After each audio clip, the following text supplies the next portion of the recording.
Almost everyone living in a modern economy now is going to have hundreds of interactions with the phone or with a computer. And unfortunately, a lot of those interactions are not going to be great. We have an obligation as product people to put that emotional energy back into people's lives. You actually have a really unique perspective on just what is design. Design is trying to imagine the future you want to live in and then take the steps to make it real. Saying a company is design-led does not mean it's designer-led. I've never seen somebody grafted on after the fact. It's there at the beginning in the root DNA or it doesn't exist. It wasn't a successful stint at Pinterest. I just sort of bounced off the culture. I came in thinking I was supposed to behave the way I behaved at Apple, which is very direct, fighting hard. Why did you decide to join Apple? I just seek out opportunities to witness history. The whole company is constantly asking, how can the thing that I'm working on be a little bit better? Why do you think that people that have left Apple, like a lot of amazing things haven't emerged? Today, my guest is Bob Baxley. Bob is a designer, executive, and advisor who's built and led design teams at Apple, Pinterest, Yahoo, and most recently, ThoughtSpot. Over the course of his career that spanned over 3 decades, Bob has played a pivotal role in the design of the Apple Online Store, the Apple App Store, Pinterest, and early in his career, Yahoo Answers, products that have been used by hundreds of millions of people around the world. Bob also mentors individuals and advises organizations that are working to improve the practice, craft, and culture of digital product design. There is something in this conversation for everyone, from why you should consider having design report to engineering, why it's your moral obligation to build great products, why you should wait as long as possible to draw a picture or create a prototype of your idea, to what the moon landing can teach us about building better teams and products. I could listen to Bob all day. I learned a ton from this conversation, including a bunch of really unique insights that I've never heard before. A big thank you to Annie Warner, Andrew Hogan, Irene Ah, and Joff Redfern for suggesting questions for this conversation. If you enjoy this podcast, don't forget to subscribe and follow it in your favorite podcasting app or YouTube. Also, if you become an annual subscriber of my newsletter, you get a year free of a bunch of incredible products, including Linear, Superhuman, Notion, Perplexity, Granola, and more. Check it out at lennysnewsletter.com and click bundle. With that, I bring you Bob Baxley. This entire episode is brought to you by Stripe.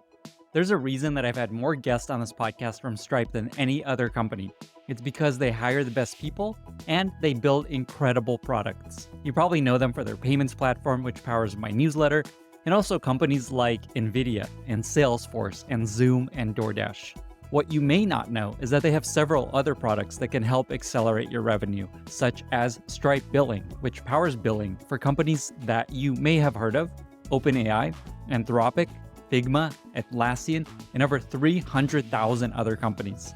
Stripe Billing lets you bill and manage customers however you want, from simple recurring billing to usage-based billing to sales negotiated contracts. There's also Stripe's Optimized Checkout Suite, which is a plug-and-play, super optimized payments flow that natively supports over 100 global dynamic payment methods. There's also a product called Link, which is an accelerated checkout experience built specifically to increase your checkout conversion. Every single one of the Forbes top 50 AI companies that have a product in the market today use Stripe to monetize it. Half of Fortune 100 companies use Stripe.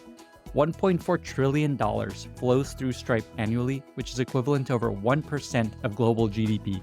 Use Stripe to handle all of your payment-related needs, billing, manage revenue operations, and launch or invent new business models. Learn more at stripe.com. Bob, thank you so much for being here and welcome to the podcast.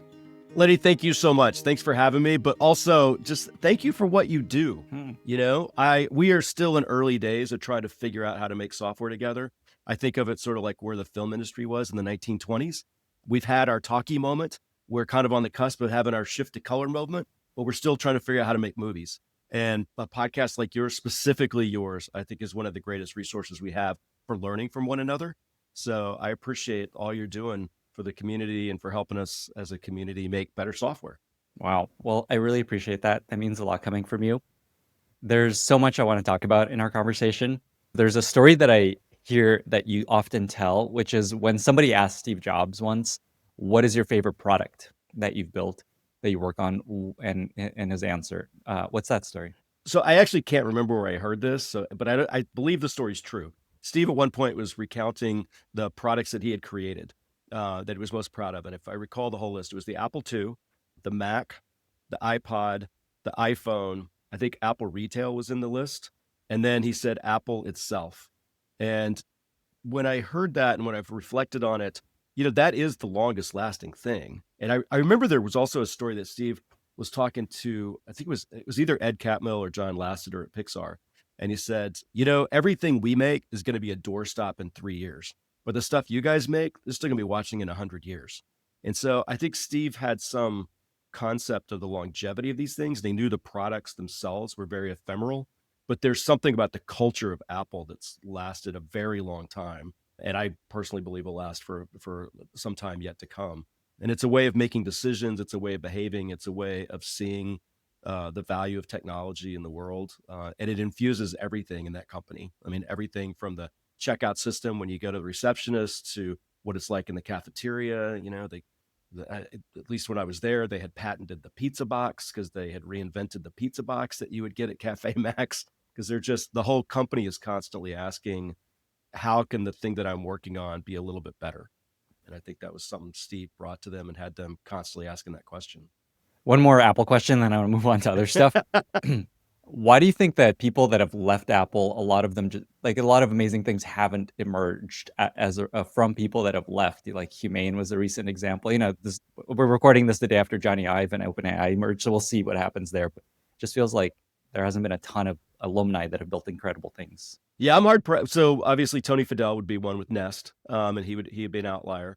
I think the people that I went to Pinterest and did not have a successful time in my year and a half at Pinterest. I think my own particular mistake, and I've seen this with some other Apple executives as well, as we went directly from Apple. Like I left Apple on a Friday and I started Pinterest on a Monday, and I didn't give myself time to recalibrate to the Pinterest culture. So I think at some level, a lot of the challenge is that when Apple, and it's not just Apple, I think every major tech company, like they have really powerful cultures. You get kind of indoctrinated into all those standards, and it's really deep. It infuses all of your behavior and how you conduct yourself in the company, away from the company. And so I think it's pretty hard to immigrate successfully from one of those environments to another. And Apple is one of the strongest cultures, and there's not many other cultures that sort of natively operate like that. Airbnb is one exception. And so you have guys like Hiroki Azai, who leads all of marketing and all of product, and Hiroki is crushing it at Airbnb. He was incredibly successful at Apple. It also should be noted that it was a multi-year gap between the time he left Apple and the time he started Airbnb. So he gave himself a little bit of time to get through we at Apple, I think it was Tim or Steve used to talk about the Apple car wash. And that when you started Apple, they kind of had to take you through the car wash and get off all that stuff that you'd accumulated at other places. Turns out there's a car wash you need to go through when you leave Apple as well. And so I think Hiroki gave himself time to do that. And I think that's probably a lot of why he's been so successful at Airbnb.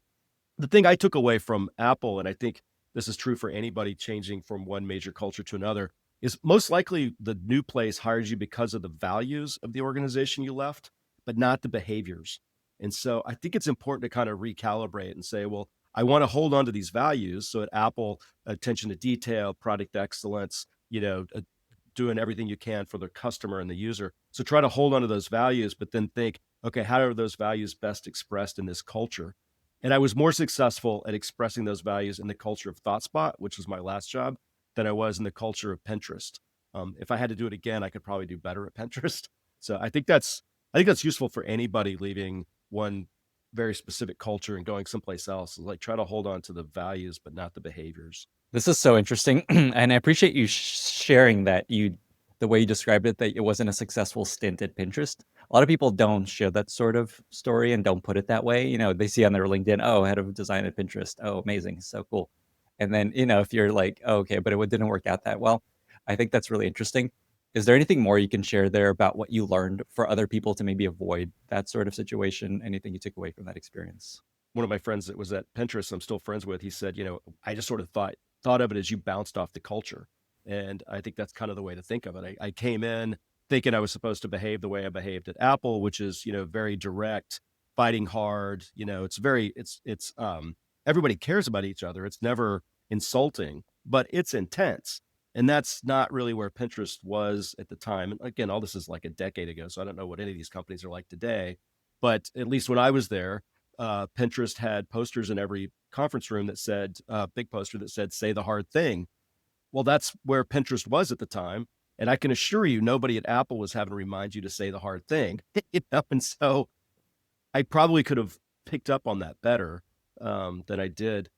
I'll say like these careers are really hard, and the higher up you go, people think of it like you're climbing a pyramid. I think of it more like you're going out on a branch on a tree, and the branch gets a lot more flimsy and can break, and you can fall and you get buffeted about by the wind. And it's often at a time in your life when there's a lot going on with your family. There could be things going on with your parents' health. I lost my mother when I was at Pinterest. My kids were starting high school, so we're struggling with the teenage years. I had a long commute. I mean, there's a lot going on, and these jobs are super demanding. Everything around you is changing really rapidly, and you're under tremendous pressure because the financial and success, stakes are super high. So I think the people like falling off of these jobs is the common use case. That is the common story. We have a bias towards survivors, and we all talk about how it looks like they made it to the top. But everybody that makes it to the top, there's hundreds of people that don't. I one of the things I took away when I was at Pinterest was I came to think that the job of a startup was to grow the founder so they could continue to lead the startup. And I think what's true for founders is also true for a lot of other folks in the executive staff. It's very hard to grow emotionally and developmentally at the rate that the company grows. A lot of times I think people get outgrown by the role.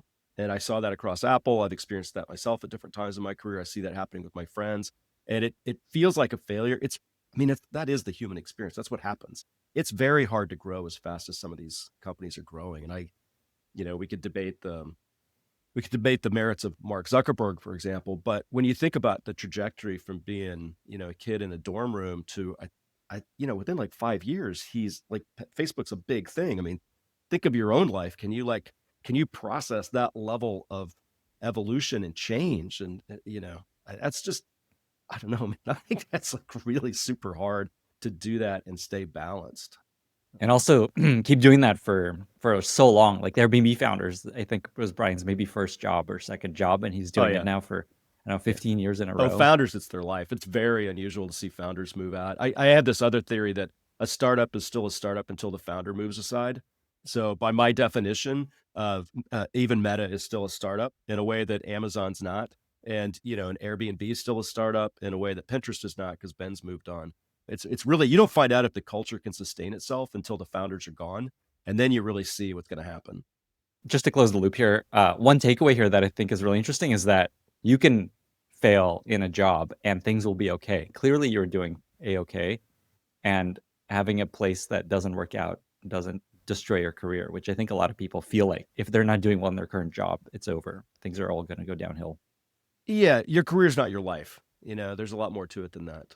And then just to give someone something tactical here. So you've realized the culture at Pinterest, you bounced off of it. I love that metaphor. If you were to, when you're looking at new companies, what's like one thing you look at or a question you ask or something you now look at to make sure you avoid that in the future, that culture clash?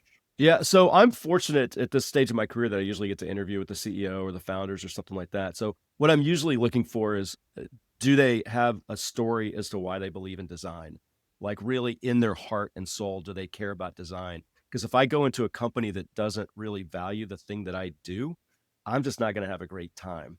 And I'm going to be constantly buffeting up against all sorts of people. So I want to make sure I've got air cover from the highest people in the company setting the culture. In the case of my most recent job was with a company called ThoughtSpot, and ThoughtSpot was founded by a gentleman named Ajit Singh. And Ajit grew up in rural India, but he tells this really great story about early in his career. He studied chemical engineering. He moves to the United States. Early in his career, he's working for Honeywell, and they did a couple of engagements with IDEO. And as a very young person, he got to see what IDEO did, and he realized the power of design, and he's taken that to all of his companies. He started Nutanix before he came to ThoughtSpot, before he started ThoughtSpot. And so when I heard that, I'm like, oh, this is a guy that gets design right from the very beginning. And I've also come to believe that I actually have never seen a company that grafted design on after the founding. So I've seen I could name lots of companies that I think are kind of design led, not always designer led, but design led or design centric. But I've never seen somebody grafted on after the fact. It's there at the beginning in the root DNA or it doesn't exist. And so the thing that I'm looking for when I interview is it there at the beginning? Can I get a credible story that tracks it back to that? And if that's the case, then I think I can find a way to navigate in that culture. Like we sort of have a shared value system in a way that, like, as an American, I could immigrate to Australia and the culture would be slightly different, but we'd have a shared value system that I could Mhm. relate to. If I moved to, I don't know, Burma or China or something, it would be wildly more challenging because the base view of the world, the base understanding of the world is just different. And it'd be much harder for me to adapt to that. Mhm. So I think a way to extrapolate that insight is just whatever function you're in, get a sense of how important that function is to that business. Do the founders value engineering? Do they value product? Do they value design? If depending on who you are. Yeah. Why would you Awesome. want to work in a place that doesn't value the thing that you do? That would just, God, that would suck. You Yeah. know? You actually have a really unique perspective on just what is design that I haven't heard before. Let me ask you that question. Just what is design? Well, I'm going to go back to the Edward Tufte quote that I use all the time, which is design is clear thinking made visible. And so, I think most people, when they talk about design, they think of it as the visual expression of an idea. They think of it as a team or a function or a group. I think of it as a holistic mindset. It's, like when design thinking became big, I was always really confused because I didn't know how else you could think. That was just sort of how I naturally thought, which is, design is trying to imagine the future you want to live in and then take the steps to make it real. It's living with a certain type of intentionality in almost sort of a Buddhist type way, which is different from science, which is sort of observational, trying to understand. It's a little bit different from engineering, which is, we kind of know where we want to go at the end, but we're trying to kind of go one step at a time, versus designs trying to like see some, further out future state and account for a larger or sort of a different set of constraints and issues than engineering or some of the other problem solving methodologies. So I look at it as a company. Does the company think in a design mindset? And Apple does, Airbnb does. I don't get the sense that Google does, and I don't get the sense that Amazon does. And that's not a critique on them. I don't think that those organizations are competing on design in the same way. But again, I want to go work in a place that as an organization thinks in a design type method. So along those lines, a lot of people, I imagine every founder, every product builder is just like, yes, I love amazing design. I'd love our products to be incredibly beautiful, intuitive, so easy for everyone to use and understand. But they don't actually invest in these areas and they don't put a lot of resources into the design process. Uh, what's the best pitch you can make and that you do make to companies to help them see the value, the strategic value of design and the bottom line of the value of design? Let me back up and just dissect a little bit the way you described design, because you described it in really tactical terms. You Mm, said beautiful, intuitive products that make sense. I think it was something like that. yeah. So what you were describing was you were describing the part of the iceberg that sits above the waterline, you know, which is the result. That's one of the outcomes of design, but that's not the real heavy lifting of design. Design's more like liberal arts or philosophy or something. It's like, what are we trying to achieve at a much lower level? And so when I talk to founders and people about the value of design, what I'm pushing them on is when we can get organizational alignment around what we want to do philosophically. Why do we exist? What's the vision for the company? How do all these things ladder up through vision, through mission, through specific tenets, design strategies, and then into actual execution? How do we ladder that whole thing up so it makes sense as a whole? That's the magic of design, right? So the difference is when you design things, you end up with a bunch of bricks that are piled into a beautiful, impenetrable wall. And if you don't do that, you end up with a bunch of bricks scattered across the backyard, and they don't really add up to anything. And I think that's one of the things. If you look, again, to go back to Apple, but we could also talk about Lego, Leica, Porsche, Airbnb. I mean, there's other companies, Patagonia. There's other companies that make sense as a design centered organization. And if you think about like everything they do, it all ladders together into like one cohesive, sensical thing. It's integrated, makes sense as a unit. And I think that's a huge difference and an incredible strategic advantage because the company can operate with much greater efficiency. They can onboard new people and get them in line. Like, at Apple, for example, on the store or the team that designed the online store, we had 6 designers for a store that ran in 30 some odd countries, 12,500 instances of the store, doing billions of dollars of revenue. We had 6 designers. Like any other company would have had 60 or more. So Apple's able to operate with much smaller staff because they have real clarity of vision of what they're doing. And the benefit of operating with a smaller staff is not just that it saves money on payroll. It's that you have, the way the minds come together to create something that feels like a single whole is a much higher chance when you have fewer people involved. You don't, I sort of joke about the Beatles. You get the Beatles with 4 people. You don't get the Beatles with 8 people. And you certainly don't get it with 24 people, right? Like the teams get too big and you can't get that what Brian Eno calls genius. So Brian Eno has this great word that he uses. Genius is the genius that comes when you have a group together. So genius is sort of the collective idea of genius. And I think that's something that's really magical that I've experienced in my career, but usually in smaller groups. It's hard to do with a giant group. So I love that. I love this metaphor of the Beatles as, the way most people describe this is design by committee never works. And I love that the way you describe it is the Beatles is kind of like the ideal size of like a small group versus a committee. I just always have to point out to people that there are 20 people that worked on the original Mac. I mean, it's 20 of them. That's it, 20. Susan Kerr was one of them. Andy Hertzfeld, you go through the list. 20 of them were on the patent. There's 24 that are on the iPhone patent. Now there's other people involved, but generally there's 24 people on the iPhone patent. And that was kind of the team. That was like Project Purple that was doing that stuff. These are not massive groups doing these things. And if you had put a massive group, I don't know, man, like maybe you'd end up with the Zune or something completely different. Who knows? They probably did have a massive group on the Zune. Yeah. Yeah. So there's something that, it's like the 4 is too few for what we're trying to achieve at scale. But even if you look at Pixar, any good movie, like on the scripting and story side, it's usually a fairly small team. Even when you move into like character development, stuff like that, it's fairly small. And then it really scales when you move into production. It's just hard to figure out something new to do together when there's too many people involved. I think that word new is really key here. I think when people hear this sort of advice, they're thinking at their existing company, should we just keep our company small? Should we not scale this thing that we have? And I think what you're describing, which I completely agree with, is new stuff. For sure, you want to keep the team small and tight. But as things grow and scale, what's your take on just like, okay, actually, it's okay to have a lot of people on this? Well, you have to bring a lot of people in once you kind of figure out what you're doing, right? And so to your point, like once you realize you're building Disneyland and you've kind of got the whole thing set and people know what it's about, then they can come in and understand, oh, I'm playing my piece over here. I'm supposed to design the ride for the new, or design the line experience for the new ride sitting in Tomorrowland. But I know where that fits into this larger thing. So I think you can scale once you have clarity of vision, but it's very difficult to get vision with a lot of people. Great. I think that's really powerful advice. It's just when you're starting something new. I actually had a CPO of N26 who was basically leading Google Hangouts, the initial launch of Google Hangouts. And he told the story of they put so many resources on it. Like, we got to win. We got to do this. Larry Page or Sergey was sitting next to him, just like, we got to make this work, and putting everything they could into it. And it didn't work out. And I think that's the more people you put in it, the slower everything becomes. Yeah. I want to go back to something you said about what design is. I think this is really interesting. And so the way you describe design, to a lot of people, it sounds like that's like product management also, and product leadership, setting strategy, vision, figuring out how everything fits together. I think your experience here, I think Apple is a very different kind of company where design actually leads a lot of this. Yep. At a lot of other companies, it doesn't work that way.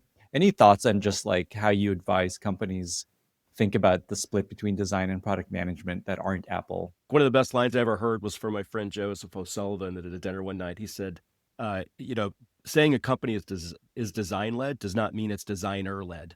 And so what I try to hammer home with people is that when I talk about design as a mindset, I'm talking about it as a mindset. Like anybody could have that mindset functioning in any role. Any designer could have a product mindset. In fact, I think that's a lot of what the design community is trying to get at now when they say designers should be speaking the language of business. I think what they're saying is designers need to inhabit the product mindset as well, and maybe to some degree even the sales mindset. So look, both functions matter. I look at my counterparts in product, and I assume that they are much better connected to the customer, that they understand much better the business realities, and I expect them to drive the roadmap. I may have some points of view on the roadmap. I may offer some critique. I may have my own suggestions and agenda in there. But once they say this is the roadmap, I have to believe that they're right. And I don't try to bleed into their space. I very much believe that once you get into a company, your job is to figure out your role and respect the boundaries between the different groups. So I'm like, you guys, tell us what you need us to do, what the features need to be, when they need to be delivered, what the issues are. and then give us the time and space to come up with a solution to those problems. And then we can work together to decide whether or not our solutions actually solve the problem as you understand it. But I'll stay out of your roadmap and you stay out of my design stuff, and let's try to get to the promised land together. So I assume that the product managers, particularly in enterprise SaaS companies, like my team, ThoughtSpot did data analytics. My team didn't know anything about data analytics. We didn't have any of that insight. We didn't have the bandwidth, the mental horsepower to go out and do that stuff. Like we had our hands full just trying to figure out the UI. And it's one of the points I try to make too when people are starting to theorize that Gen AI can remove teammates, and the designers don't need engineers and the PMs don't need the designers, and like everybody thinks they can throw engineering overboard. And I'm like, stop it. Like we all need each other, and we need each other because we need those different mindsets. And any one of those mindsets is just too much.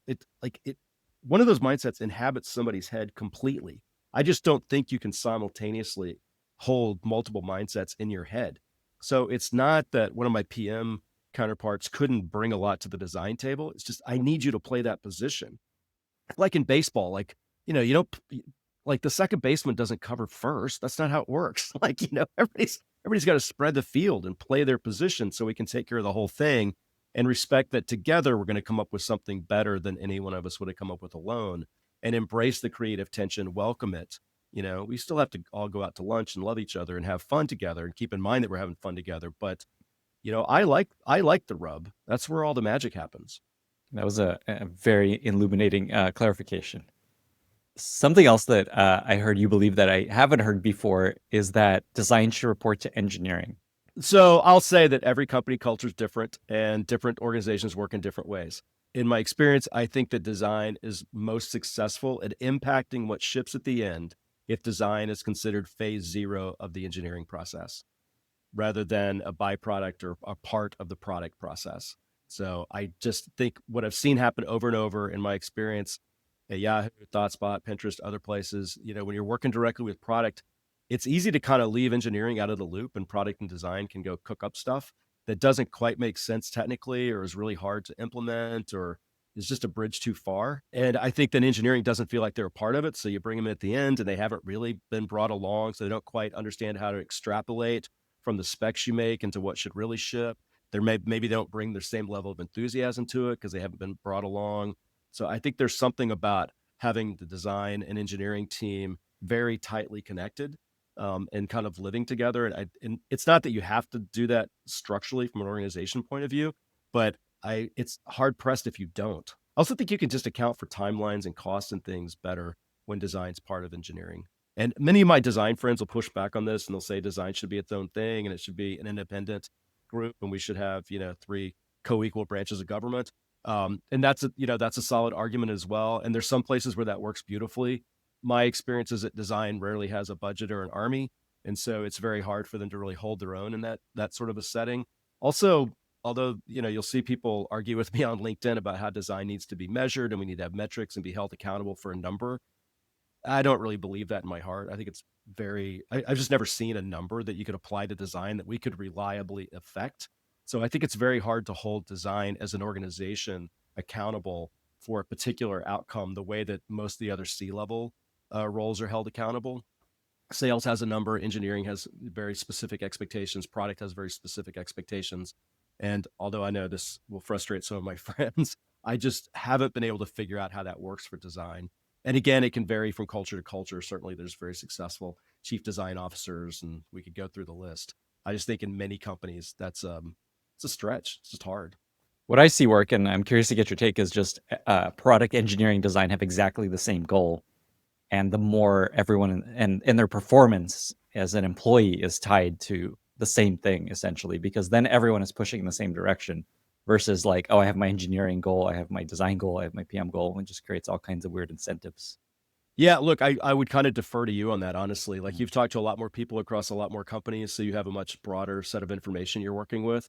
If you add my whole career together, I've worked at maybe half a dozen places, so a fairly limited sample set. And every design team that I've ever been a part of, I've been a part of. So I also kind of have a biased view as to what did and what didn't work for me in those particular organizations.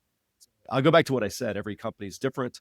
Every culture is slightly different. It's not one size fits all. I I point out the idea of design reporting to engineering just because I don't think people consider the possibility often enough. So there's three options: design's its own thing, design's part of product, design's part of engineering. And I think there's a moment when you can back up and make an intelligent choice about the pros and cons for each of those options inside your org. And so I would encourage people to just take a design mentality, and put on that designer mindset just for a moment and say, well, what's the thing that we're trying to produce? What's the incentives that we're trying to create? What's the future state that we're trying to get to? And which of these three options, permutations, is going to help us get there the best? I love how radical this idea is. I've not heard it. I think designers will be like, "Oh, you should stop it. Just stop it." So have you operated this way? Have you had design report to engineering at companies you worked at? Yeah, that was, sorry, but like that's how it worked at Apple the whole time under Mm, Steve. Design always reported to engineering. mm. They're now I think it's structured a little bit differently, but design has always been part of engineering at Apple. So I saw it work quite effectively there, obviously. It's so interesting. Okay, so say, just to give someone something very tactical to do on their team, say they don't want to go to this extreme and move the design org under engineering. What's something you've seen work that helps achieve similar outcomes with having engineers design integrated early in the design process? Yeah, look, I think you have to find some way that you are able to identify a few people in engineering that I refer to as creative technologists. So these are people that can come into what's ultimately kind of a fairly airy-fairy philosophical discussion about what we could do and like what's right from a conceptual model perspective. And it's sort of a philosophy issue. And there's not that many PMs or engineers that can sit in that space and be comfortable with the ambiguity of it all. Like a PM's likely going to come in and they're going to say, okay, well, that was a great 1 hour. What's the next step? And as a designer, I'm always like, well, the next step is we're going to have another meeting and we're going to talk again. And the engineers, oftentimes when they're starting to hear different ideas, they're already cutting into the code and they're trying to figure out what's hard and what's easy. And so I think the trick is at the beginning, can you find a small group of people from the different functions that can sit with the ambiguity of the space and talk through a broad range of ideas to identify the direction we want to go into? And then once everybody kind of falls in love with the direction, then you can go into the more tactical mindset of, okay, well, when we can ship it and who can we show it to? And, how are we going to code it? And when's it going to go live and all those sorts of things. But the trick is to try to find a group that can sit in the ambiguous maybe space. I do think it's critical to have everybody together at the beginning so they all feel like they're part of it. And the worst thing is when you bring something fully baked. Well, the worst thing is when you bring something fully baked to anybody for their approval. We could talk about this with when you take a final design to an exec and an exec sees it for the first time in a high resolution state. I'll get to that in a second. But when you go to an engineering team says, hey, we've been working in the lab for 6 months and we have this thing that we love it and we just can't wait for you guys to build it. And here it is. I don't know. Like that's something engineers are going to be excited about. They're not order takers. How do you make them part of the process? And most every product of consequence that I worked on, there was some moment when we were showing it to some critical person and you could see that they fell in love with it. Sometimes they're like literally pointing at the comps on the board. Sometimes you're in a meeting and they're just like, God, I just love this. And for me, that was always the critical moment because I knew that, design can't bring any of this stuff into the world on its own. Like we can't raise this baby. We need the village and we need the village to fall in love with the baby. And so until that happens, you're not really quite sure if this thing's going to take off or not. And so it was always extremely important to me that you had a few key engineers and some product people fall in love with it so they could defend it and embrace it and enhance it and add to it. And you got to bring them along at the very beginning. What I'm hearing there's a big part of just buy-in, and then there's also just obviously more good ideas early are great. Yeah, sorry, a buy-in doesn't feel quite right to me because Mm. buy-in feels like, oh, I've come to agree with you. And that's different from it's a part of me. I when I'm talking to teams, the thing I try to tell them is I walk into the office every day with the idea that everyone that I work with is fundamentally a maker. Like everybody in product design, engineering, we've all chosen these careers. Everybody's super smart. Everybody's super ambitious. Everybody could have done 1,000 other things, but they're choosing to spend their precious lifetime and creative energy creating software. And so I believe in my heart that they're all fundamentally makers. And the thing that I know about makers is that they all want to make something they're proud of so they can take it home at the end of the day and show it to their parents and say, look at what I made at school with my friends today. Like that's the fundamental thing. And they're all doing it from their own different points of view and their own different incentives and mindsets, but they all at the end of the day want to make something they're proud of. And so it's not a matter of getting their buy-in. It's a matter of them being a part of it, that it's like, it's, I don't know, it's a part of their soul in a really deep, meaningful way. And I'm not sure you can graft that onto somebody after the fact. They kind of need to be there at the moment of inception, if you will. Wow, that's a really beautiful answer. I imagine for a lot of people hearing this, making every feature and product they build a part of their soul feels like a very high bar if they're building, some kind of B2B SaaS software. So I guess just thoughts on just how much you should spend, how much time, how many resources, how deep you go on design for all these things you're building. Say you're building some kind of, I don't know, expense management system or HRS thing. Just like what do you recommend people do in terms of just how far to go in design as a lever, as a differentiator maybe? Well, inherent in your question is this assumption that design takes more time. And so I'm going to kind of reject that premise because I don't think design takes more time. I think design exists. There is going to be a design. It's whether it's going to be a good one or not. And I think there's things that you can do so that you're able to operate at a quicker pace as design. If you kind of get we haven't talked about tenets yet, but we'll get to that in a moment. If you kind of create a shared philosophical understanding of the product and what you're trying to do, you can go really fast because you're not asking the question of what should you do. You're asking the question of what would this company with what we stand for do for this thing? And that's a much easier question that's much smaller. So if you look at the companies that have the largest design teams, they're often the companies that have the most ambiguous cultures and the most unclear design vision, right? When you go to companies that really know what they're doing, and they're clear that this is who we are, this is what we stand for, the design teams are super small because they're not sitting there trying to do all these permutations with color and typography and ideas. Like they're operating in a really narrow vein because they know who they are. It's very much like individuals, when you're a teenager or a young adult, you can spend a lot of time trying to figure out what to wear because you haven't really sorted it out yet. But by the time you get to be a little bit older, you've kind of got your personal style. And so like dressing in the morning gets to be a lot easier. And it's the same thing like at Pinterest. I was at Pinterest at a point when Pinterest wasn't quite sure who it was. And so when we were going to do like an onboarding flow, we had to look at a really broad sweep of things because we were trying to sort it out. But if you had other places that knew what they were about, Apple's the key example there. Like we weren't trying to figure out what it was about. We were trying to figure out what was the Apple way to do this particular thing. And so that moves a lot faster. And I agree, like, look, having your soul in every little checkbox sounds like a high bar. And in some ways it is. But you also I think you need to be able to back up and look at the product, maybe not at every state, but, generally every 6 months or a year, you need to back up and ask yourself, am I proud of this? Is this something I am happy to be a part of? Do I believe in this? Is it representative of my best work given the circumstances I was in, which has limitations around time and resources and everything else? Is this the best I could do? Or am I just sort of trying to get through the day because I have other goals?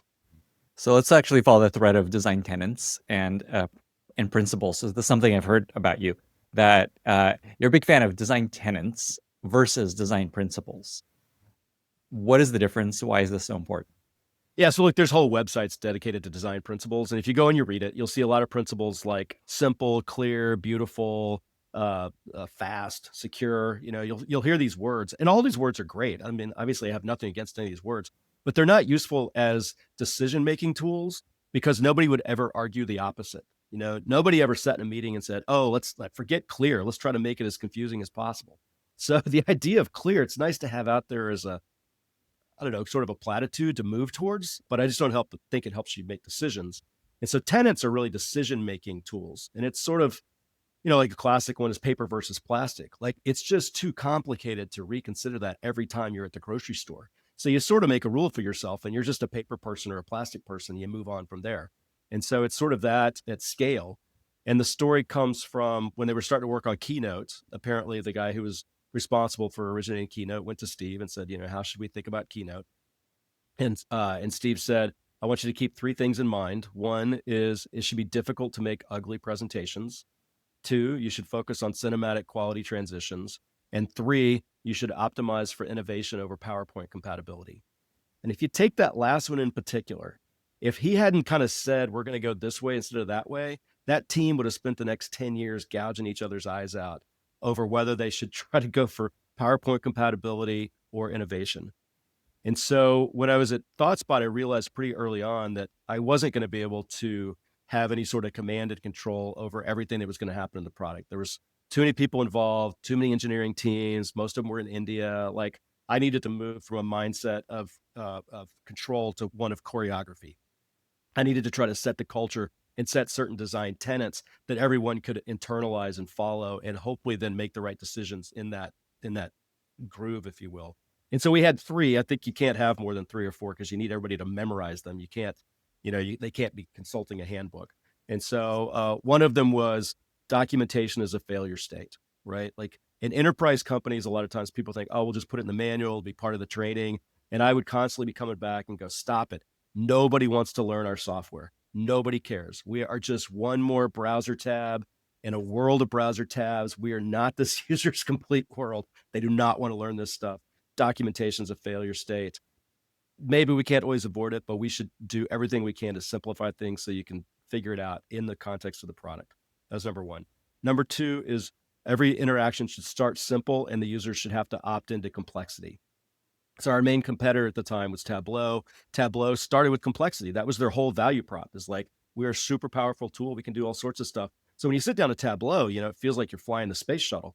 And if you're a professional data analyst, like that's great. That's the kind of tool you wanted. That wasn't what ThoughtSpot was about. We were trying to take data analytics into the hands of what I call mere mortals, also known as business users, people who didn't live and breathe this stuff every day. So our goal with them was that they could sit down and it was an approachable piece of software and they could turn on all the bells and whistles and power if they wanted it. So that was the second one. Start simple, let the users opt into complexity. And the third one was the entire product should look and feel like it came from a single mind. And this was a tenet to try to combat the natural tendency of enterprise companies to really fragment, because you have all these different teams working on, they're incented to work just on their little piece. And so they think about what's right for them and they don't back up to look at the whole thing. And so we had this tenet, the whole thing should look and feel like it came from a single mind, to just try to remind people, how does this fit into the whole system? And sometimes we need to go along and do things that work for the product that don't necessarily work quite the way we might want them to for our feature. And so those tenets were all, again, they were all decision-making tools. And when we would have design debates, we could just come back to those. Wait, are we actually starting simple and forcing them to opt into complexity, or are we doing something else here? So there's kind of this implication in this discussion about tenants is that you need to be very opinionated. There's like a clear, here's what's in and here's what's out. Yeah. Is there anything more along those lines? And are there other tenant examples you could share to give people some inspiration as they think about their potential tenants? It's very context specific. So it's a little bit like, what are your tenets for parenting? It's a very specific personal type thing that's germane to your particular context. So I'm not sure if I have a lot of other examples, and I haven't heard this used by a lot of other companies. So I haven't, been able to add a bunch of stuff. We tried to come out with tenets for individual features and we kind of had trouble with that. It felt like they kind of operated at sort of the design strategy level. And I just think that varies dramatically from company to company. What I would look for is, if you're a design leader or product leader, try to pay attention to what are the debates that we keep having over and over, where people kind of seem to be digging in and things sort of seem to be, bifurcating into two camps. And then is there something we can do where we just settle that, we just have that debate once and for all. We decide as an organization, we're going left instead of right. And you're absolutely correct. You have to be opinionated, but that's how you're going to win. There's no unopinionated software that's been successful. You have to have a point of view. The question is, what's it going to be? So I'd say practically, like, just try to look for places where it seems the team's having the same debate over and over, and have it once, get it done, and put it behind you. And make it a tenet. And why is the word tenant versus principle so important? I don't know. I settled on tenet. I'd have to go look up the definition. I was trying to differentiate it from principles, because I think principles are just, I describe principles as sort of applehood and mother pie. Again, they're just not something people are going to argue over. And so I didn't think it was wise to try to co-opt that word and change how people think about it so much as I might be more successful just coming up with a different word altogether. Makes sense. This entire episode is brought to you by Stripe. Every single one of the Forbes top 50 AI companies that has a product in the market today uses Stripe to monetize it. $1.4 trillion flows through Stripe annually, which is equivalent to over 1% of the entire global GDP.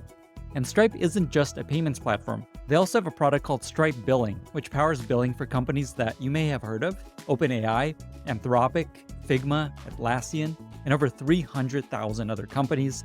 Stripe Billing lets you bill and manage customers no matter your pricing model, from simple recurring billing to usage-based billing to sales negotiated contracts. Collect and retain more revenue, automate revenue management workflows, and accept payments globally.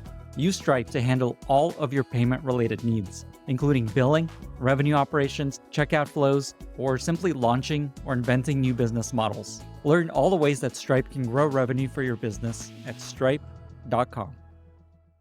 Okay, I want to zoom out a little bit. And another theme that came up a bunch when I asked people about you and how you think is that you have a really strong feeling that building great product and building successful product is a moral obligation of people that are in tech. Talk about why you feel that way and what that even means. Well, look, the example I use mostly is if you go to an airport and you look around, you'll see a lot of people using their phone to navigate that system. They're trying to figure out where their gate is, what time their flight's on, whether or not they pull up their boarding pass, etc. And just watch people, watch their faces, watch the level of confusion and frustration. Some of them are tech superheroes like you and me and most of your listeners, but a lot of them are just mere mortals, and they're not living and breathing this stuff all the time. And a lot of times they're super frustrated, and then take that and scale it out to their entire day. And almost everyone living in a modern economy now is going to have hundreds of interactions with the phone or with a computer. And a lot of those interactions are going to be consequential. And unfortunately, a lot of those interactions are not going to be great. They're going to be confusing and frustrating. And when I'm speaking to live audiences, I often kind of ask people, okay, please raise your hand if you've had a frustrating or, confusing experience with software in the last month. And obviously, yeah, every hand goes up. Okay, how about so far this week? All hands stay up. I'm like, okay, how about so far today? And most of the hands stay up. And it's often that I speak in the morning. I'm like, okay, everybody's had a frustrating experience with software. And it's 10 o'clock in the morning. Like, that's a problem, people, because each one of those interactions, it takes a little bit of energy away from you, and it ramps your frustration just a little bit. And the bummer about software, both for the audience and for the creators, is that it's an anonymous medium. Like, nobody gets to see who's making these things. You and I together, we might be able to name 6 designers that have worked on products we care about. And the only reason we could do that is because I'm a designer and I know a bunch of them. By yourself, I'd be surprised if you could name more than a handful. So, and again, we work in tech. So if you think about the billions of people out there that don't work in tech, to them, these products are just these crazy faceless things created by a bunch of people, who knows where. And these products are causing them untold amounts of frustration and confusion. And it just takes away from their life quality. And I think we have an obligation as product people to put that emotional energy back into people's lives. They don't want to try to figure out how to navigate our login screens or go through our onboarding process. They just want to get home and spend time with their families and pet their dogs and have a nice dinner. Like, I just think every time we make a demand on the audience, that's a failure on our part. And so I do think it kind of comes, I cast it in a moral way, and I talk about it that way because I don't think many people working in the industry understand the scale of what they're doing.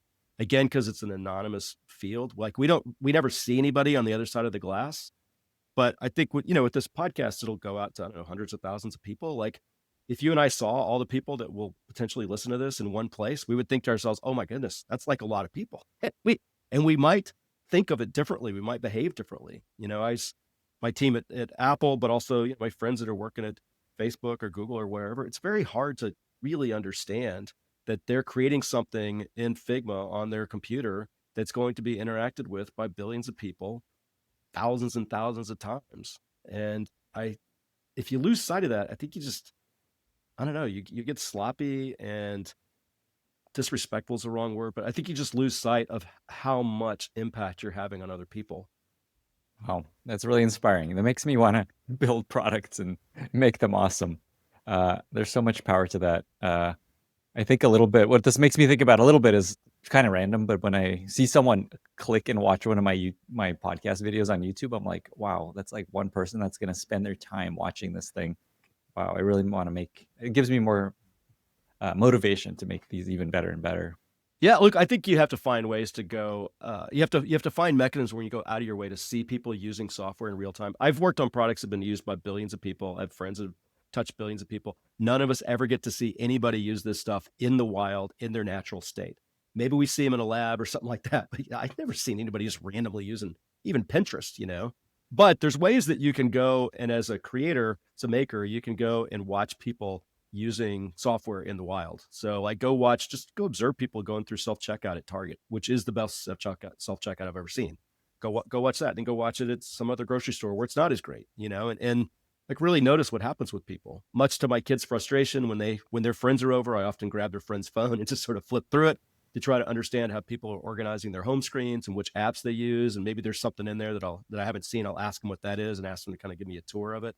Like, I think we're living in a time where people don't do so many usability studies. So a lot of folks get pretty far into their careers without ever having watched mere mortals actually use software. Instead, we're relying on metrics and stuff, which is, I sort of joke that like relying on metrics to understand what's happening at the user level is like looking at raw data from a radio telescope instead of just going out inside and looking at the night sky. Like, so like you got to find a way to watch the audience.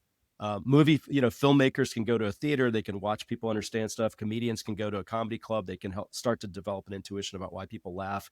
None of us have an obvious way to go watch people use software, so we don't really understand how humans process what's happening on the screen. And you have to just find ways to do that. And fortunately, software is everywhere. It's not just desktop or mobile software. I mean, there's ATM machines, there's ticketing kiosks, there's point of sale systems everywhere. Go watch somebody over 70 fumble with a chip card insert, or watch somebody try to figure out Apple Pay. And these are pretty seamless experiences. And still there's cognitive friction and all this stuff. Just go rent a car and notice how long it takes you to figure out what the heck is going on with the dashboard. Like there's lots of opportunities to try to develop that intuition of how people navigate the human computer interaction. And we need to find ways to go do that.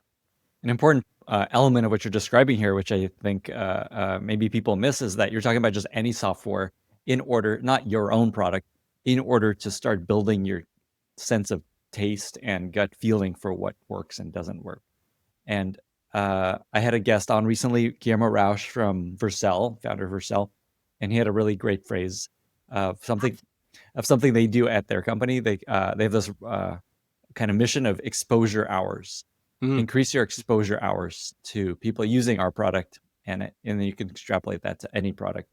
Yeah, well, there's using your product, but I always think when you're watching somebody use your product, you come into it with a psychological bias that makes it hard for you to really see what's going on. So there's something about just understanding the audience and how they process information on a screen, not your product. Like at one point when I was redesigning a checkout system, we did what I called a reality check, which was we held a traditional usability style exercise in a lab and all that sort of stuff, but we had the subjects come through and go through checkout in other products. So we watched them go through like eBay and Williams-Sonoma and Amazon or something like that. And we learned a ton about checkout, about what was important to them, how like it turns out like ship quote is almost as important as price, like things that if we had been watching them use our own product, I'm not sure we would have picked up on, because we would have been sitting there, yelling at them to click on the button, or, we would have had a bias in wanting to see the positive things. Whereas if you just watch people that are using adjacent products, can be super useful. And again, we work in a medium. Software is a medium, and we need to understand our medium in the same way. Again, musicians go to concerts, filmmakers go to movies, comedians go to comic clubs. Like, when do people like you and I go watch people just use software? Where do we develop that intuition? And unfortunately, I think you have to go out of your way to do it. Talk about more about this idea that software is a medium. This is something that came up a bunch also in conversations with folks that have worked with you, that this is something that you believe. Yeah, you're so good with the research, Lenny. Yeah, look, so I left Pinterest in 2016, and I didn't have anything lined up, so I had some time to myself, and I was driving up and down the peninsula here in Silicon Valley, meeting with other design leaders and just sort of, commiserating with people. And you may remember there was a very consequential presidential election in the United States in 2016, and there was some impression that social media had a significant impact on that election. And so I was kind of driving around Silicon Valley, and I was just sort of wondering, like, what the heck happened? I moved here in 1990 when the hippie ethos that was really at the core of Silicon Valley, and the hippie ethos was still very visible, and it was very much a part of what was interesting to me about the Valley when I moved here.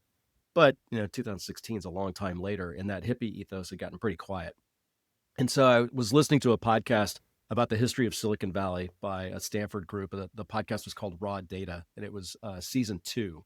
And it starts off with an episode called Monument to a Dead Child, which is about Stanford University. And it ends with Zuckerberg's testimony in front of Congress. And in the middle of that, they start talking about the counterculture revolution in the late 1960s in San Francisco and elsewhere. And they quote this book by a guy named Fred Turner, I think it is. The book's called From Counterculture to Cyberculture. And he has this quote that is, you have to ask why it is personal computing got started in Northern California in the late 1960s, when at the time, every major tech company in the country was on the East Coast. And the answer is because there was a very small group of people in and around Stanford University that saw software as a new form of media on par with movies, music, and books. And when I heard that, all of a sudden I went, wait a second, like boom, like that is why I do this. I am fundamentally a maker. In high school, I was a photographer. In college, I was going to be a filmmaker. After college, I went to music school. After music school, I started a graphic design studio. I am a maker. And I realized looking back, I was just hunting for my medium. And it took me until I was 27 to find software as my medium. It's like, oh, I'm a maker that designs software. And then when I heard that software as a medium, that whole concept of what I'd been doing with my life and who I was about, it just sort of like all came together really quickly. And I realized, oh, I'm into software because software makes me feel a certain way when it's working well. And what I find so troubling now is that a lot of time it's not working that way. And I remember the first time I saw a computer. I mean, probably a lot of people on listening to the show can remember maybe the first time they saw a desktop computer, probably the first time they saw Pinch and Zoom on a phone. You remember all that stuff? Like, it was just freaking magic, man. I mean, it was the future. It was so cool. And it just felt like the most amazing aurora borealis or sunrise or whatever. There was like a sense of awe and wonder that filled me and probably a lot of listeners. That's probably the thing that motivated you to be in the field. And so I realized like software is a medium because there's an emotional component to it. Like a hammer and saw. They're not really pulling out an emotion for me. Like maybe there's some if you're a carpenter, but I don't naturally have an emotion with kitchen tools or, things that I think even more sophisticated tools like calculators and pulleys. I still don't have an emotional response to them, but every piece of software I have an emotional response to. I either feel confused or empowered. I feel like my world's gotten bigger, or my world's gotten smaller. Like they all have an emotional component. And I think once you realize and accept that, then you can say, oh, there is an emotional component to what we're doing with this product. I could just leave that to chance, which is what most people do, or I could try to be conscious of it, and we could try to bring that into our conception of what the product's about and try to be purposeful in the emotion we're trying to elicit from the user. And I think that's where design, and particularly visual design, can have a huge impact. So again, in many conversations that I'd have in design reviews, some executive would go, I don't know, ultimately this just kind of comes down to a matter of opinion, right? And I was always like, no, it does not. Like whether we choose blue or red is going to elicit a certain emotional response from the user. What is it we want them to feel? And then let's make sure that we design something visually that evokes that emotion. So again, I think once you really get your head around the fact that there are people on the other side of the glass, real life human beings having emotional moments, with the thing that you're putting in their hand and that they're focusing their attention on. Like you are in those moments. And are you going to own it and show up and be the person you want to be in those moments or not?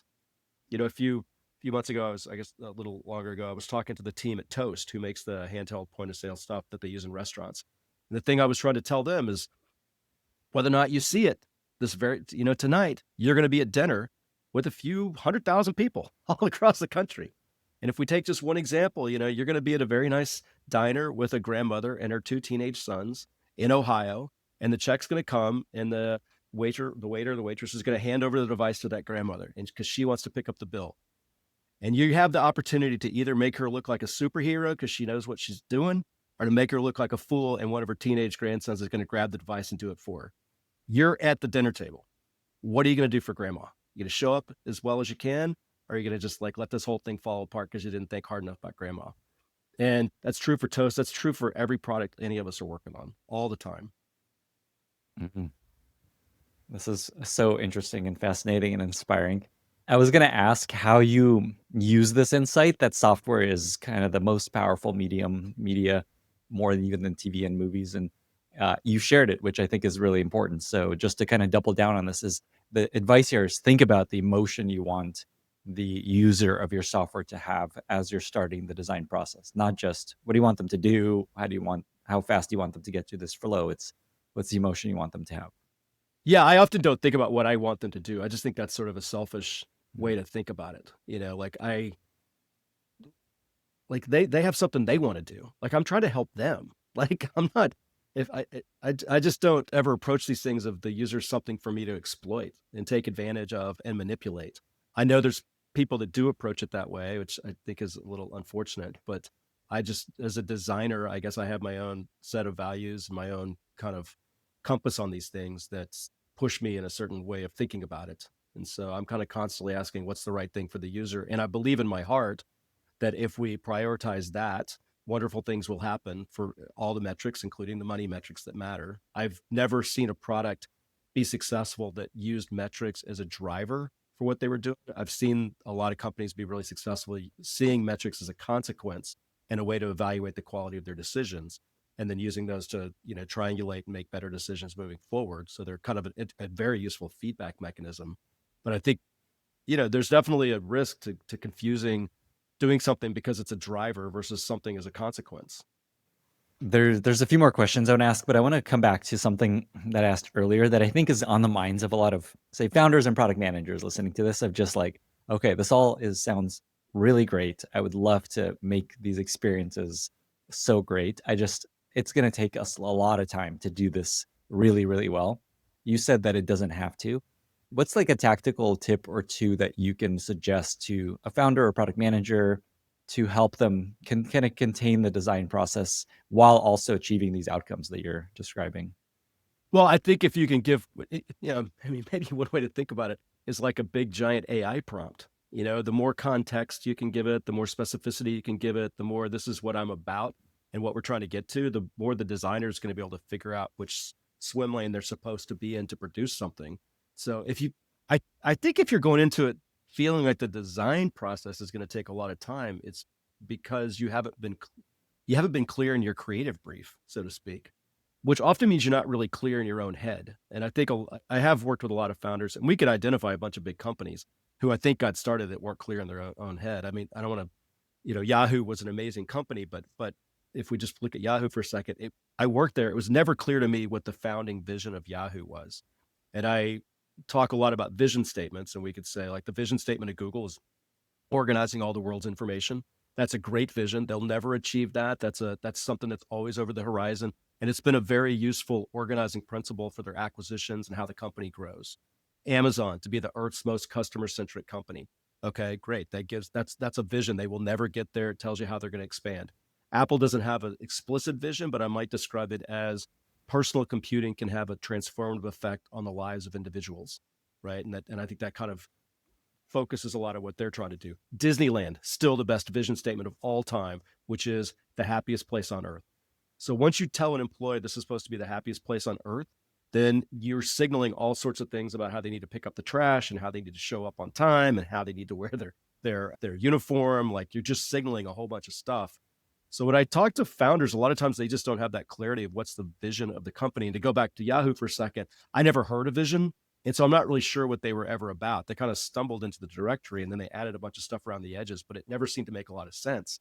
And so I think people operating inside Yahoo, it ended up being inefficient because they were having to deal with all that ambiguity. So I think that can also be a pretty big risk for founders. They end up kind of with a product idea, and they think that the company is the product. The company is not the product. The product is the product, and the company's bigger than the product. And so you need to have some vision that speaks beyond just this particular thing. I think Slack, and honestly, both Slack and Pinterest, I think, are examples of companies, products that became companies, but neither one of those places really knew what to do next because they didn't have a bigger vision of the change they were trying to see in the world. So I mean, back to you were asking a very pragmatic question. Like, I think you need to work on your prompt before you go to your designers, and try to give them as much clarity about what you want to produce as possible. And then And I think if you leave it open as to the emotional response you want users to have, you're inviting a lot of ambiguity, which is going to invite a lot of inefficiency. I love that answer. And it's so interesting that uh, AI can help us work better together as humans, because when you find that the AI is not achieving the outcome you want as effectively as you want, that's a lesson. This also translates to working with humans. Like, make the prompt more specific, add more context in life, not just when you're talking to AI. Yeah, yeah, I love that. yeah. That's so interesting. So the advice here is just, if you're finding design is taking too long, or you want to just level up your success with your design team, give more context, spend more time on the brief on what you're actually trying to achieve, and make sure there's a clear vision or mission that everyone can row towards. Yeah, look, design is a problem-solving methodology. So the more variables you can remove before they go into the process, the more efficient it's going to be. And if you give designers a lot of ambiguity, they're going to spend a lot of time spinning around. And honestly, that's your fault as the client. I mean, as a design leader, I think one of my main challenges is frankly trying to make the PMs better clients, helping them get more specific. It's very common for a design team to get extremely ambiguous asks from a product team. And then and the problem for design is they have to take all that ambiguity and they've got to wring it all out. So when they give it to engineering, engineering knows exactly what to code, because computers don't tolerate ambiguity. Like, engineers need to know what the thing's going to be. And so design gets stuck with a really ambiguous input, but they have to have a highly specific output. And then they're often time boxed to do that. And it's just not a recipe for success. So you're much better off either kind of compressing the PRD experience, and bringing the designers into that, kind of co-creating with product and design really rapidly. But you need to, I mean, you could think of it in some ways as designers are going to draw the storyboards. And if you don't give them a great script, they have a very hard time. Yeah. And then you can't give the shooting crew ambiguous storyboards, or you're just going to waste untold amounts of money on set. So if you think about those 3 steps from script to storyboard to production, like, it's all about getting rid of ambiguity. And so the more ambiguity that can be removed upstream, the faster design's going to go. This begs the question then. A lot of, you don't want to give designers, here's the thing we're designing, make it really great and pretty. There's always this balance of just give designers space to think and be creative and explore. Advice there, just how to navigate that. Well, if you go back to my example of the script and storyboard, scripts don't contain pictures, right? There's still a lot of opportunity to think differently and, to come up with original things and have a lot of creative input in the storyboarding process. So the script is living mostly in words, which is largely how PMs function. The thing that I will say about to keep in mind for PMs is there's always a tendency on PMs to want to draw something and then try to give a sketch to a designer, and I would caution them against that.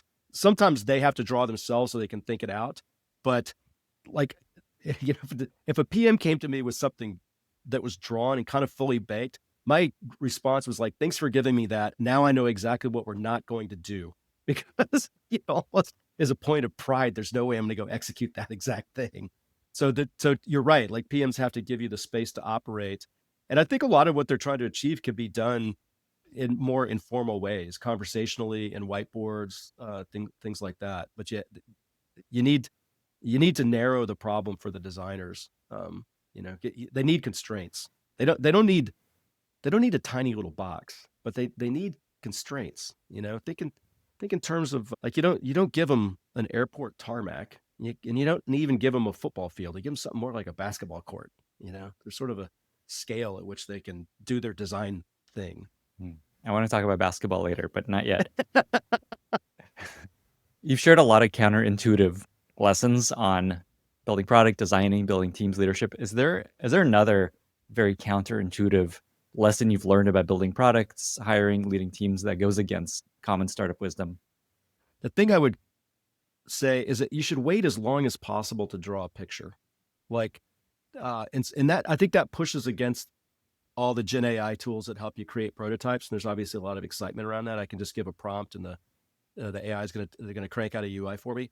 So I don't think I'm using the term right, but I had this idea from art that I call the primal mark. And that's the first mark that you make on the canvas. And once you make that mark on the canvas, everything you do after that is in response to that mark. It sort of sets your baseline. And so for me, I always felt that as soon as we drew a picture that looked even remotely real, like everybody gravitated towards that and said, "Oh, that's the thing." And people are so uncomfortable with ambiguity that they can't really deal with the tension of, well, that might not be the thing.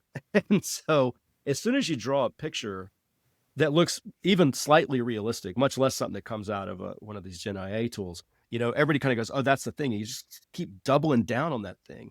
And what's happened is you've taken the possibilities from this big broad thing down to this tiny little thing from an AI system that's trained on existing solutions and existing ideas and is maybe not even thinking about it the right way because all you've really given it is your first order thinking. And so I think there's a way you can stay in these things conceptually and conversationally where you can get to your second, third, fourth idea. And that's where stuff gets really interesting. And again, I don't think that has to take a lot of time. That can be over the course of a single meeting, you could get to a second, third, fourth idea. You just have to be willing to not jump at the first thing that looks like a possibility. Like you get that possibility, you go, okay, well, that's interesting. Let's table that. What else do we got?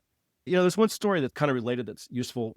In one of my previous jobs, I was responsible for the public website. I remember coming across one of the product managers one day, and she's like, "Hey, this link on the homepage, we have to make it blue." I was like, "Well, we don't use blue links anywhere." She's, "Yeah, but we just have to make it blue." I was like, "Well, we're not making it blue." And a couple of days go by, and I saw the homepage, and the link had been made blue because she had gone around me, and she'd gone to engineering and just made it blue. And I saw her in the hallway again. I was like, "What the hell's up with that?" And she goes, "Well, people couldn't see it." And I'm like, "Oh, they couldn't see it, so it wasn't prominent enough, right?" She's like, "Yeah, it wasn't prominent enough." I'm like, "Well, great. There's like 100 different things we could do to make it more prominent. One of which is making it blue, which is the thing that came to you first because you're not a designer. And like it's naturally because it's the most obvious thing, but it actually doesn't fit in with these larger things we're trying to do. So I try to encourage the product managers to like, what's the problem with the thing? And then let us solve it. Don't jump to it and tell us this is what we're supposed, don't tell us this is just exactly what we're supposed to do. And again, I do the same thing on the roadmap. Like you decide the roadmap, tell us what we're supposed to do. I will ask you about it and I may push back and we may have some back and forth, but that's your responsibility. I'm going to trust that you are trained and you know what you're doing and you're going to make the right call. And I just want you to give me the same level of respect.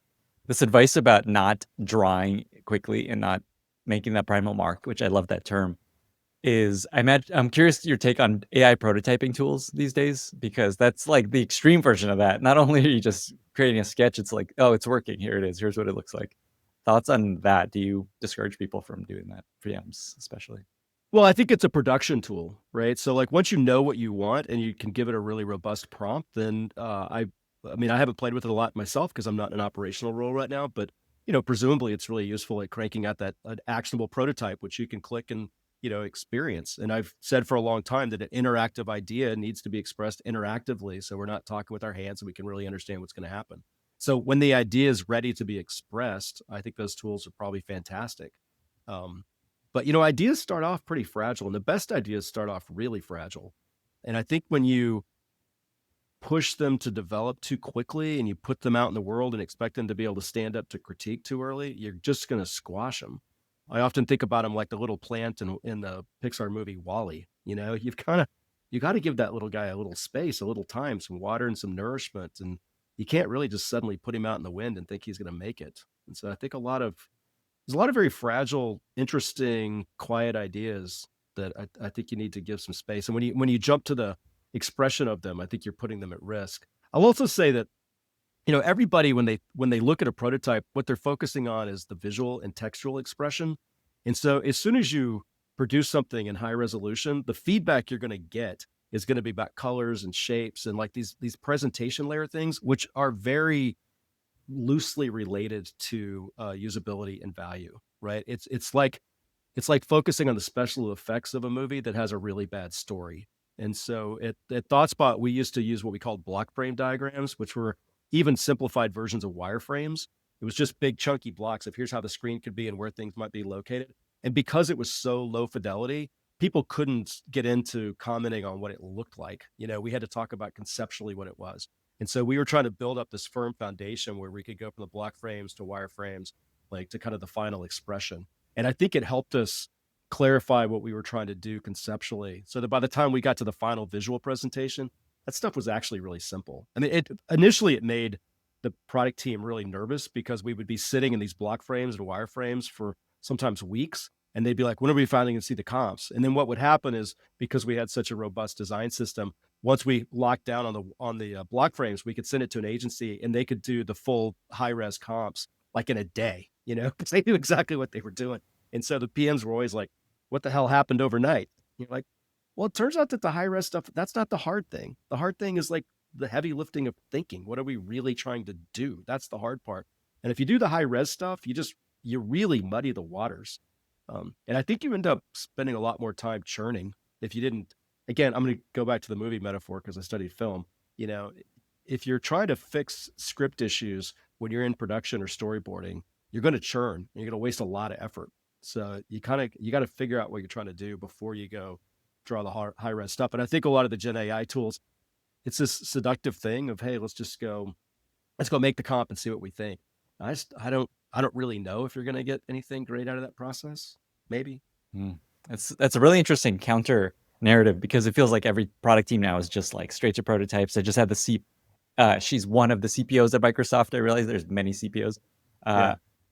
She has this concept of demos before memos, and just like prompt sets or new PRDs. You should just be prototyping all your ideas. And so it's interesting to hear the perspective of maybe it's actually hurting your ability to come up with a really clever solution versus the obvious solution. Yeah, look, I think at some point, hopefully people just back up and ask themselves, are we actually producing better product because of this process? And we're going faster, but faster can't be the ultimate goal. Like, you need to be creating something great as well, right? Something that's sustainable and frankly, that you're proud of and that your users find value in. And if you're just throwing so much spaghetti at the wall, I don't know if having a spaghetti throwing machine that goes faster is, look, there's a counter argument that's, you can say, oh, it's like Darwinian evolution, and we're just going to spin through a bunch of random mutations and see what happens.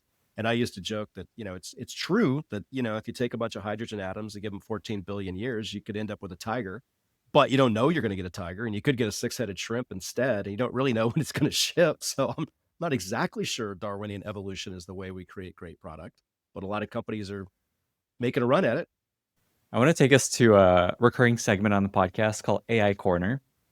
And in AI Corner, I ask guests to share what's one way that you've learned or figured out to use AI in your job to help you do better work, to help you do faster work. Well, my job right now is trying to figure out what my job is. And so the thing I've been using AI for is I've very explicitly been using it as a life coach. And so I had seen a couple of prompts about asking it if, what the blind spot was or what my strengths and weaknesses were. I'd seen some prompts about that stuff. And one of them was really fantastic. One of them was, what's an outdated mindset that I'm holding on to that's not still serving me? And he came back with a very polite prompt, or a very polite response about, well, given your age and your profession, it's not surprising that you're very wedded to the idea of control. But that's not really the world we're living in anymore. And that's not probably going to suit the thing you're trying to do next, which is writing and publishing and speaking and stuff. And although it's statistically derived, it did come back with a really nice phrase, which I've used in your show, which was try to focus on choreography over control. And so I thought that was really useful. I asked it some of my blind spots. That was also useful. I use it for a lot of exercise input. That's useful. And the exercise that I've gone through most recently was I realized that it was inferring these things about me from the things that I had asked it to help me with in the past. So instead I just switched. I just went to ChatGPT, started a new project, and said, I want you to be my life coach. I want you to ask me 5 questions a day for the next 5 days. Let's go through those so you can explicitly become better at helping me with this task. And so we've just gone through that process, and it's been really useful for me. It's no substitute for a therapist or a real coach or anything like that. It's not a human being. It doesn't care about me. I'm not saying that you should use it instead of these other options. You need a human being as well. But it's been very good at reflecting back to me things that I think have been floating around in my undermind. And so there's a wonderful book called Harebrained Tortoise Mind by a gentleman named Guy Claxton. And in that, he talks about the undermind. And sometimes you might have heard this as your unconscious or something like that. But I think of your undermind as the part of your brain that's processing information before it gets to language. And then when you go to consciousness, you've turned it into language. And language isn't the full universe of things you can think. Language is what you can think in English. And if you talk to multilingual speakers, they'll tell you that they can think things in other languages than what they can think in English. So if you only speak English, you're only in one vein of what you can think, but your undermind is operating through all this other stuff. And, for the computer nerds out there, you could think about it as a compiled code versus interpreted code, right? So your undermind kind of working in compiled code, and it can do a lot of stuff that you can't really do in the interpreted code, which moves slower and kind of has different orientations, and we call that consciousness. So I was feeding ChatGPT all this stuff over the last year or so, and there are all these patterns in my undermind that had been going into that I wasn't able to express with conscious language. And so when I started asking it questions, I think what it was doing was it was statistically reflecting patterns back to me that already existed in my undermind. But because it was putting them into language, my conscious mind could now recognize them and respond to them. And so again, I found it as a sort of a life coach. I found it very useful as a mirror back to things that I was probably already thinking, and it helped me clarify my thoughts. It's not pushing me in new directions that like a human might do, but it's still been super useful. That is extremely cool. That is a really cool use case. I don't know if you heard the Jerry Colonna episode that I did recently. He has, we'll link to it. He's got 4 questions that he suggests people ask themselves. The first is the title of the actual episode. How are you complicit in creating the conditions you say you don't want? And this often leads to a lot of interesting insights about yourself. And there's an important part of it, like complicit being like you're not responsible, but you're actually helping achieve a thing. And then powerful word. Yeah. Yeah. And then also, and it's an important element of say you don't want, like you say you don't want to be busy, but something you just keep creating busyness for yourself. Maybe you do want this. So anyway, we'll link to that episode. There's a lot of good stuff there. Yeah, that's great. Okay. One final question before we get to our very exciting lightning round. This is one that that I don't think you have any idea I'm going to ask you about. And so I'm curious where this goes. This is a story that Joff Redfern suggested I ask you. He told me that you're obsessed with space. You love researching space, telling stories about space. There's a story that you share about this guy named John Hobart. Does that ring a bell? Oh yeah, totally. Okay.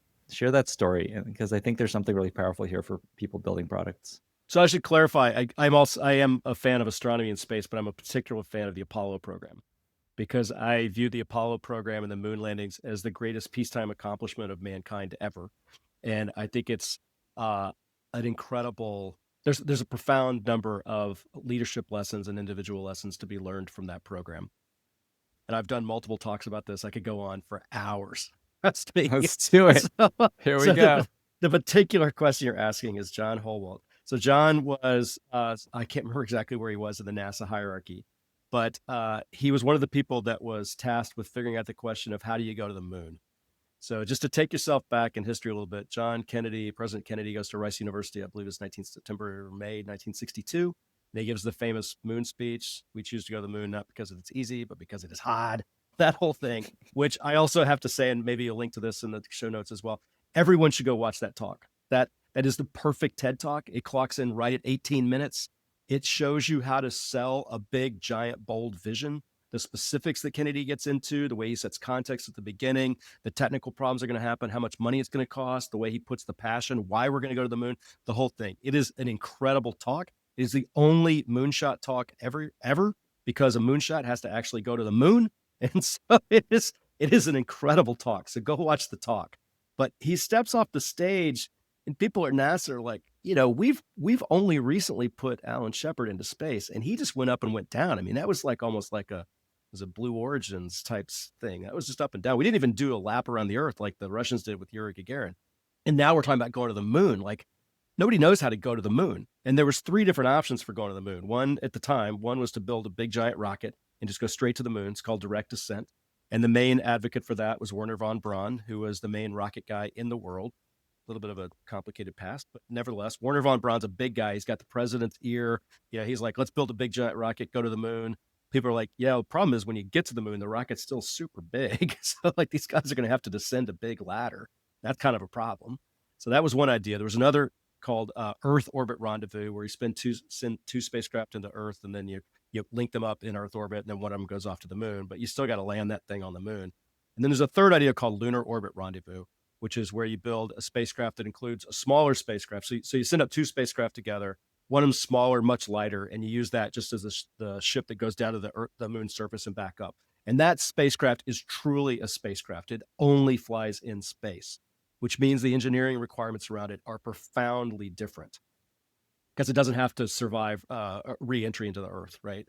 And so as a result, it can be much lighter. And it turns out that the whole problem of landing on the moon is it's a weight problem. Like you got to lift all the stuff off the Earth, which is incredibly expensive for fuel.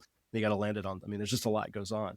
And so Hubalt had come across this paper from a gentleman named Yuri Kondrachok, who was living in Ukraine in like the 1918 when he wrote this paper. And he was the first guy to theorize lunar orbit rendezvous. And I try to take people back to that. Like you and I could think about going to the moon, but Yuri Kondrachok in 1918 is on the plains of Ukraine looking at the moon, and he's actually thinking about how to really go to the moon. Like he's figuring it out. And so he writes this paper. John discovers it years later, and John's trying to sell lunar orbit rendezvous. It's not going over at NASA. And so eventually he decides to go around all the hierarchy, and he sends a very famous memo to one of the top guys at NASA. The memo starts somewhat as a voice in the wilderness, and then it goes on. And then there's points in there where he's really emphatic. Do we want to go to the moon or not? And then he goes through all the math of how going to the moon is all about weight, and this was the only way to do it, and there was no other option, stuff like that. He just made the case. And, it was, I mean, he risked his whole career. The whole thing could have blown up. He could have been fired for going around the hierarchy and all that sort of stuff. But of course, he's able to champion the idea. And I think it was another year or so after that famous memo, which you could read online. It's like 9 pages long or something. After the memo, it was still some time before they adopted lunar orbit rendezvous, but eventually they do. And even with von Braun himself was very complimentary to Hubalt for kind of pushing that perspective. So I tell the story, one, because it's just an amazing story, and it does kind of force you to go back to the moment of like, wait, they didn't actually know how to do it. Like we only know how to do it now because they've done it, but there's that moment of uncertainty. And I think you kind of have to embrace and be amazed at that. And it also shows you the power of these ideas. Like a really great idea somehow finds a way to live on.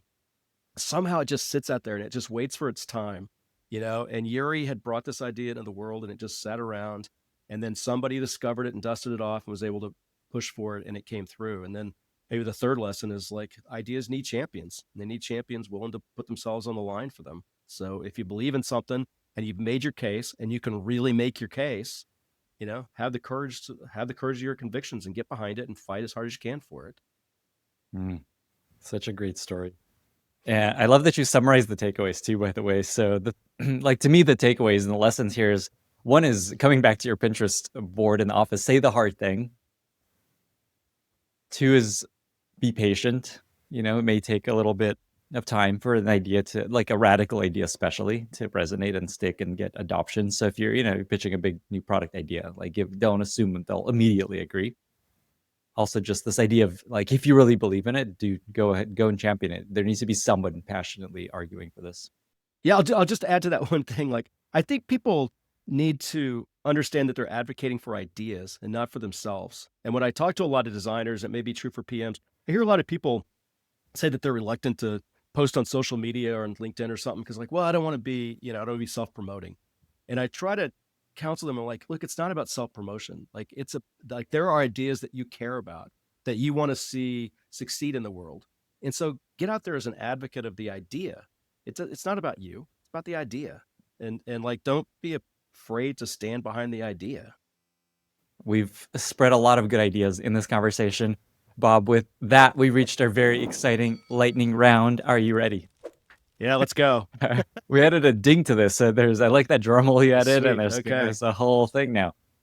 Okay, first question. What are 2 or 3 books that you find yourself recommending most to other people? So the 3 books I'm going to recommend, the first one's a beautiful poetic book about typography called The Elements of Typographic Style by Robert Bringhurst. Robert was the poet laureate of Canada, and the first 80 pages will change how you think about typography. It will open you up to the wonderful world of typography that we all live in. You will think differently about every sign you look at, about every movie credit you see, and it will give you an insight, I think, into the designer mindset that is like, when you understand typography, I think you understand where designers come from. And the best designers I know are just total type nerds. So highly recommend Elements of Typographic Style. Second book, Zen and the Art of Motorcycle Maintenance. Many people may know, ultimately a philosophy book, but it's about the concept of quality, which I think is a very important topic. So it talks about quality and the importance of how things integrate into a cohesive whole, which I believe is the main challenge facing most software teams. They create something that's highly fragmented instead of a single whole. So Zen and the Art of Motorcycle Maintenance. And then the last one is a book called Time and the Art of Living by Robert Grudem.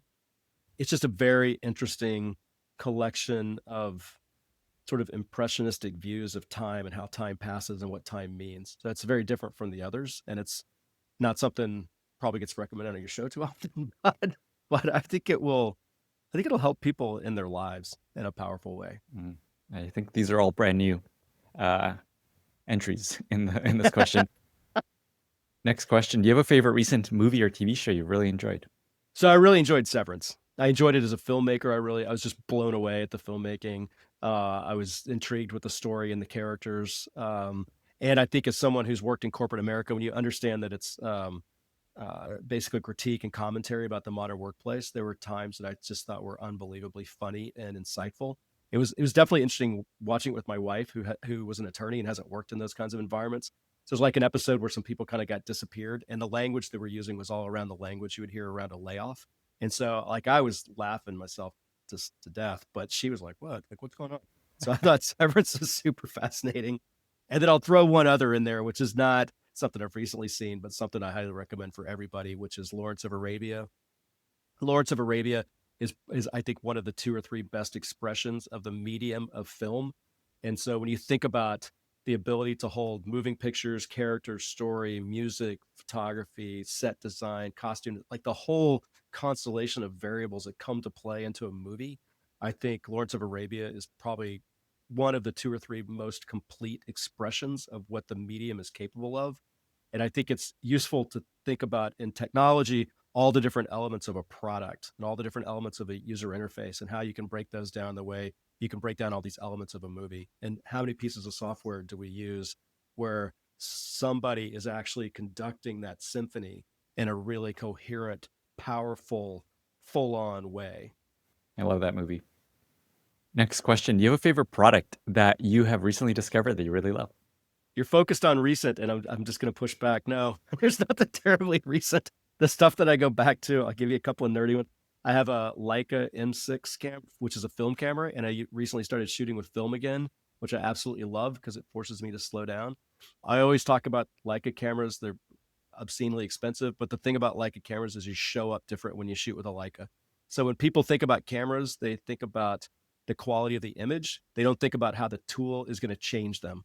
And when you show up with an iPhone, you're thinking about sharing. When you show up with a film camera, you're thinking about saving film, and you're spending more time composing and thinking exactly about the shot. When you show up with a digital SLR, you just take a whole bunch of pictures and hope something's going to turn out.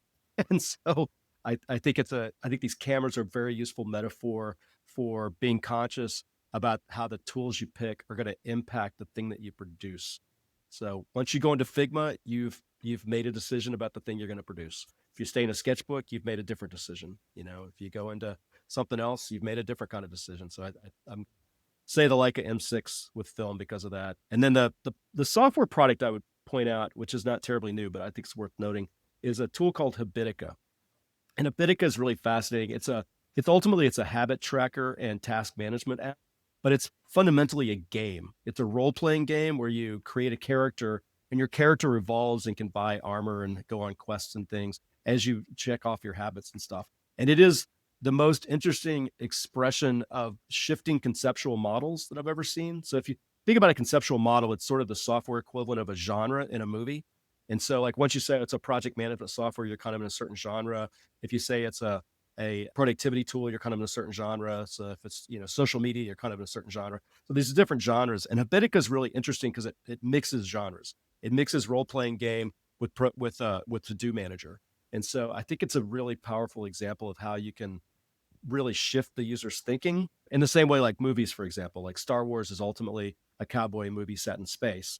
And when you come to that, those two genre mashups are really interesting. When you come to a rom-com, you have a certain expectation of what's going to happen in a rom-com. If somebody suddenly got shot in a rom-com, you would like that would not make sense to you, in the same way that if somebody made a really funny joke in a John Wick movie, it wouldn't make sense. So I think Habitica is just the most interesting example I've ever found, is somebody really doing a fascinating mashup of conceptual models, which is, sorry, this, and then I'll stop. It's an unexplored and unexploited possibility of software ideas. I love how profound this lightning round already is. The point about Leica changing the way you even think about the photo is so interesting. I've never thought of it that way. You mentioned Star Wars. Have you seen Andor, by the way? No, but my wife, everybody's raving about it. So Okay. Yes. I've been watching basketball, so I just haven't had the spare time yet. But Okay. soon. I have a basketball question, but first of all, before we get to that, do you have a favorite life motto that you often come back to, find useful in work or in life? Yeah. So there's 3 quotes that I come back to all the time that I repeat in most of my talks. First one I've already used, which is "Design is clear thinking made visible" by Edward Tufte.